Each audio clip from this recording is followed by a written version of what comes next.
welcome back to my channel. My name's Michelle Barrett. I have been a personal stylist for 25 years. Now I help people like you build capsule wardrobes that mix and match easily. So today I wanted to talk to you about the styles you might want to consider getting rid of over 50 and then give you an idea of what you can actually replace them with. Now I know some of you will be saying to me, why can't I wear whatever I want when I'm over 50? And you're absolutely right. You're absolutely right. But this is for any of you who feels like maybe your confidence changed, maybe your body's changed, maybe the outside environment's changed and your wardrobe doesn't quite feel right anymore. So this is some tips for you if that's you and you're feeling like you need a little bit of an update. I'm going to give you some of the things that maybe look at maybe replacing and what to replace them with. Now, before I go on, I wanted to thank you so much for your comments. I love all your comments. I reply to every single one of them. I love the fact when you tell me how much you've enjoyed content, what else you'd like to see. It really supports my channel. It really helps me develop this and adapt it to what you need. So please comment below. Let me know what you think. Let me know what else you'd like to see because I do take it all on board. And in fact, today's video is also based on that. So like, subscribe, tell your friends, share it because it all really helps me. Anyway, let's get started.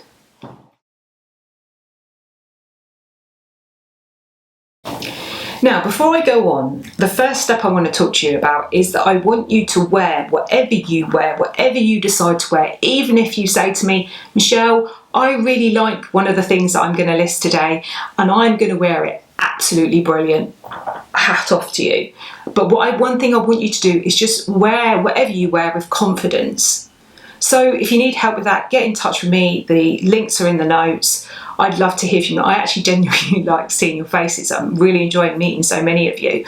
So wear it with confidence, strut your stuff, and if you need help on colour and styles, what might work for you, then like I say, look at some of my other videos or get in touch with me. But I really want you to walk with confidence. That is the most important part. Before we start removing anything, this has got to be about what you like, what you feel confident in, and it has to feel good on you both physically and mentally. So if any of these things that I'm going to talk about today, you say to me, well, actually, Michelle, I'm not going to remove that from my wardrobe because when I wear it, I feel like the bomb when I wear it, then you absolutely do that and totally ignore me. But if you're not sure, have a little look at some of these suggestions. Step number 2. Now, the first item that I want to talk about is the cut of your jeans. Now, there's so many different styles and cuts and shapes. I mean, I think it was this year, I saw these jeans that were straight all the way down to the knee. So they were like a really wide bell bottom from the knee. If you don't believe me with this, look it up because you'll be shocked, okay? So they were straight all the way down to the knee and then like a really wide bell bottom. And at the knee, each knee had a belt around it. I kid you not. I kid you not. And to me, that was just an example of fashion going, oh, okay, so we've had mum shape, we've had boyfriend shape, we've had baggy, we've had skater, we've had low rise, mid-rise, high-rise, skinny, bell-bottom, all these different shapes. What are we going to do now? Oh, I know, we'll put belts around the knees. It just looked desperate. So what I'm going to say to you is that the classic straight leg medium waisted jean is the one that works best for most people. Now don't get me wrong, there are a couple slight adjustments to that in terms of maybe a higher rise or slightly baggy leg for some body types, but if you are unsure and you've not had any info about your body type, then I can promise you that a medium waisted straight leg jean is one of the ones to go for. So avoid all those crazy slashes, you know, where you get all the like loads of slashes. I'm 51, I've actually still got a pair of classic, again, 501 jeans that have got rips at the knees, but that's it. They're not kind of these ones that have got slashes all the way down. Now, if I'm honest with you, even if you're not 50, even if you're 15, I kind of feel like they look too much and they look awful anyway. So yeah, avoid all those crazy rips and all the crazy logos and bits and pieces and just keep it really simple. Another little tip is an indigo denim tends to wash better. It will wash down better. Wash them inside out. You probably don't need to wash them as frequently as you think, and on a coolest wash if possible, because then you won't lose that colour. And the other thing is as well, when they do wash down, then they'll wash down and they'll have those worn that kind of slightly distressed and worn look about it, but in a natural way, rather than these forced kind of, you know, sometimes near the top of the leg they've got these kind of almost painted on creases now with jeans. You don't need to have any of that if you start with a clean pair of indigo jeans and you gradually wash them down yourself. So yeah, just keep it really simple with them jeans. Step number three. Okay, there's two here. Crop tops and low-waisted jeans. Now, I used to absolutely love them, okay? But now there's a big conversation about how after a certain age you shouldn't wear crop tops, and I understand where that comes from. I totally understand where that comes from, and for the vast majority of us that probably doesn't work. But one tip I will give you is, like I'm going to demonstrate now, if you have a very high-waisted pair of trousers or jeans and you wear a crop top with them that pretty much meets that hemline, you can get away with it still sometimes if you feel confident to do that. So this is what I'm talking about, where I don't want to just say to you, right, you're not allowed to wear crop tops anymore. You're not allowed to wear them. Because if you feel confident wearing them, then you absolutely wear them. But if you're like, oh, you know, I really liked crop tops and I kind of feel like I'm almost there, but not quite, then try a high-waisted pair of trousers with that crop top and you can still get away with it. Now with the low-slung trousers, again, maybe you can get away with it with the opposite, you know, wearing a longer top. But I kind of think that in that instance, what it will probably do is make you look very straight up and down. Because if you're not wanting to wear low-waisted trousers because you've got a bit of a tummy, then the chances are you don't want to wear a really fitted top. You want to wear something a bit baggy. And what that will do is it will just make you look straight like that. So in that reverse way, I don't think it works quite as well. And plus the high-waisted, often if you get like high-waisted leggings or you get high-waisted jeans, it will kind of hold that tummy in a little bit. So yeah, that is one way that you can wear a crop top if you choose to, if you feel confident enough to do so. But it's like put the high-waisted on it. If not, maybe get rid of the crop top and kind of wear something a little bit longer. But it's entirely up to you.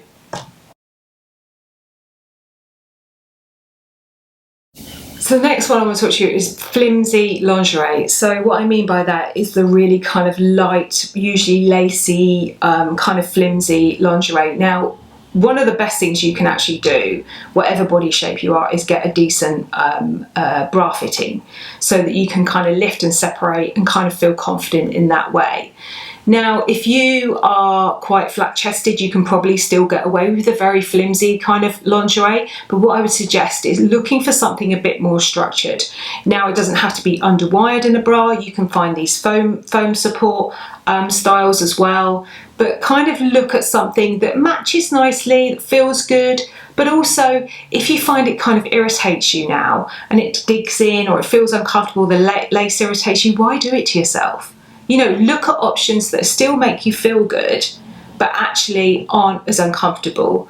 And like I say, go and get a good bra fitting done as well. Now, next up is mini skirts. Now, I know this is going to be one of the ones where some of you go, well, I like my mini skirt. My legs are good. My legs are just as good as a 19-year-old. Good on ya. In fact, tell me, let me know about it, because I absolutely love that. But if you're one of the people who feels like miniskirts aren't quite right for you, I've got a little tip for you, particularly if you live in a seasonal climate or a colder climate where you can actually still get away with wearing them. And I actually do it myself now. And that is, I'm not demonstrating these now, by the way, because it is baking hot today. And the thought of me actually putting tights on, or pantyhose as you call them, it just makes me feel, ugh. But wear kind of opaque pantyhose, dark colours, with your mini skirt. Now, it doesn't always work with lots of fabrics, particularly if it's a very light and floaty fabric. I don't think it works quite as well, but anything that's tweed or denim or maybe leather or pleather or corduroy, kind of chambray, or any of those kind of fabrics that are a little bit heavier, a kind of pair of pantyhose underneath, you can still kind of wear it because you've got your mini skirt, but you've still got your legs covered, and put a nice pair of boots on with that. So that is one way you can still wear a mini skirt if that's what you're interested in doing. Like I say, if you like strutting your stuff, go ahead, straight yourself, and like I said, tell me about it, because I love hearing those stories. I genuinely do, when people go, well, but I like wearing this. Like, good. But if you're not confident with it and you feel like it's not quite, and maybe you've got a couple of mini skirts in your wardrobe and you don't quite know what to do, if you live in a cooler environment, then climate, then add those pantyhose and you can still get away with it. And next up is jersey dresses. Now, what do I mean by jersey dresses? If you don't know what jersey is, it's like the material the t-shirts are made from. Now, they are kind of one of the worst things, along with stretch satin, for clinging to anything that you don't want it to cling to. So if, like I say, you are in a position where there's maybe a bit of your tummy or parts of your body you don't want to kind of show off, and this is only if you don't want to show them off, then jersey is not your friend. So I would avoid anything in a clingy dress in that jersey material and satin material as well, because it will just cling to the places you don't want it to. Now, if you like those kind of shapes that kind of skim your body or even fitted to your body, but your body's not quite what it was, then look for something that's got a stretch in it, but that's much more tailored. So think of a shift dress, or something that's actually, it clings, but it kind of holds a little bit more, because jersey doesn't really hold, it just kind of clings and shows everything off. So yeah, look for something that's a little bit more structured, that's got a heavier weight material in it. Choose something that's maybe a little bit darker as well, because that will kind of draw you in even more. So there's no reason why you can't have those fitted dresses and you can't have those fitted styles. But if you kind of feel a little bit less confident about tummy area or something like that, then choose something that's got a heavier weight and a heavyweight material to it. So next one is distressed clothing. Now, what I mean by this is really distressed, something that's got huge holes in it, you know, t-shirts that kind of look like they've been pulled through a hedge, jeans, like I mentioned earlier, with loads of rips in. I'm not talking about something that's maybe leather, like a bag that looks like it's old, it's like 30 years old, because leather can age very well, but I'm talking about clothes that are literally kind of have huge holes in. I think you've got to be very, very young to get away with that. And not only that, but even with the very, very young, it's a way of carrying it off. Now, if you're sitting here and you're going, well, I still like that, again, absolutely go for it. But what I would do is just tone it down a little bit. So maybe something where the material is a little bit faded, you could go for that, whether that be jeans or cotton or whatever it is, but not so many huge holes in it. Because I kind of feel like subtling that down a little bit, subtling, that's not even a word, is it? Making it a little bit more subtle is usually works better. Okay, next one, thin leggings. Now, what I mean by that, we all know those people you see walking down the street sometimes, and you can see not only the shape of their knickers or pants underneath, you can actually see the print or the outline or anything else. And particularly if you've got a bit of a bottom, it really stretches right across your bottom. That's not good. Now, I'm not saying don't wear leggings anymore, because you absolutely can. You can wear whatever you want. Obviously, right the way through this, you can wear whatever you want. But choose a decent weight material if you're going to go for those leggings. So something is slightly heavier weight. You know, look at it. When you try it on in maybe a changing room in good light, kind of bend down and have a look and see what you can see at the back. Because those really thin leggings, A, they look quite cheap on anybody. This is not even just people over 50, this is anyone. They look quite cheap. It's not something I think you necessarily want to portray. And they kind of look cheaper. So actually, if you choose something slightly heavier weight, then that can usually work really well. And like I said earlier, actually, again, it's that jersey material. It's really unforgiving. If you choose something that's a slightly heavier weight, it can draw you in and work wonders. The next one is fake brands. And what I mean by that is fake handbags and belts and shoes sometimes, and even maybe sweatshirts. this is not even just people over 50. It's kind of similar to what I talked about in another video. What it does is, I think personally, again, this is very much a personal opinion, and you may well disagree with me, but often those very fake bags or very fake logos, because they usually got their logos on them, the fake pieces, it looks like someone's desperately to say, hey, I can afford this. It doesn't look elegant, it doesn't look expensive, it doesn't look kind of well put together. It just kind of looks like you're desperate for people to think that you can afford that, and actually then it in turn makes it look like you can't. So I kind of think by the time that you've got to 50, you shouldn't, and I hope you wouldn't, feel like you need to do that anymore. And if you feel like you need to kind of portray yourself in a certain way and you're not feeling confident, absolutely get in touch with me, because I really want to help you.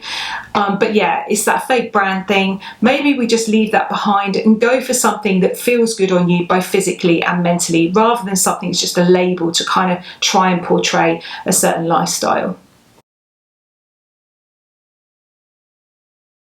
Finally, last but not least, don't be a slave to fashion.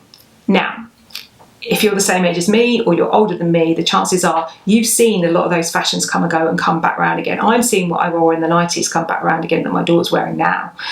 So you should have a pretty decent idea by now what you like and what you don't like, because you've seen it go all the way through and some other random bits drop in on the way and then also come back around again. So don't be a slave to fashion. You don't need to be.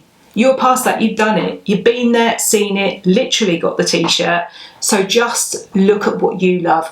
You know, like I said, like I say all the time, create a Pinterest board, pin the styles that you like to get that flowing. And if you need help with that, absolutely get in touch with me, book in for a consultation. Love to see your face. I always like to see your face. And I can definitely help you get there. But don't be a slave to fashion. You don't need to be. You have to prove nothing. You have been on this earth for around 50 years plus, or maybe slightly less. You don't need to prove nothing to anybody, and you certainly don't need some fashion house telling you what you should or shouldn't be wearing. Don't get me wrong, I'm not saying don't feel like you're up to date. You don't want to feel like you're fuddy-duddy or outdated or anything like that. Absolutely no problem with that at all, but don't feel like you need to buy into it all, because you don't. You don't need to buy into it. Find your style, find what works for you, and stick to that. Thank you so much for watching my video. I'm really pleased you found my channel. Comment below, let me know what you think, subscribe, tell your friends, share it, all those things. It's really helping me develop this channel to what you need. So have a wonderful week wherever you are, and I will see you soon. Take care.